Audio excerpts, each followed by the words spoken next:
Audio Jungle. Audio Jungle.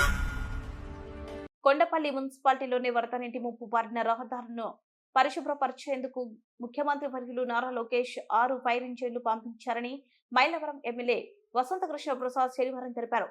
NDA మహాకూటమి నాయకులు సమన్వయంతో పనిచేస్తూ రేపు సాయంత్రంలోగా వరద నీరు పట్టిన రహదారులను శుభ్రపరచుకోవాలని సూచించారు. పారిశుద్ధ్య చర్యలను మెరుగుపరచాలని విజ్ఞప్తి చేశారు. మున్సిపాలిటీలో పారిశుద్ధ్య పనులు రోడ్లు శుభ్రం చేయడం కోసం లోకేష్ బాబు గారి దృష్టిలో పెడితే మనకు ఒక 6 ఫైర్ ఇంజన్లు ఏర్పాటు చేశారు. అట్లాగే సిబ్బందిని విజయవాడ నుంచి పంపించారు.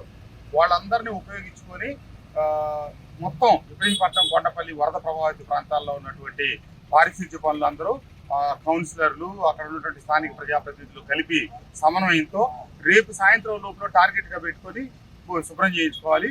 దయచేసి ఒక్కొక్కరికి చెప్పడానికి సమయభావం ఉంది కాబట్టి మీరు సమన్వయపరుచుకొని అందరూ దాంట్లో భాగస్వాములు కావాలని చెప్పి తెలుగుదేశం, జనసేన, బీజేపీ పార్టీ కుటుంబ సభ్యులందరికీ మున్సిపాలిటీకి సంబంధించి కోరుతా ఉన్నాను.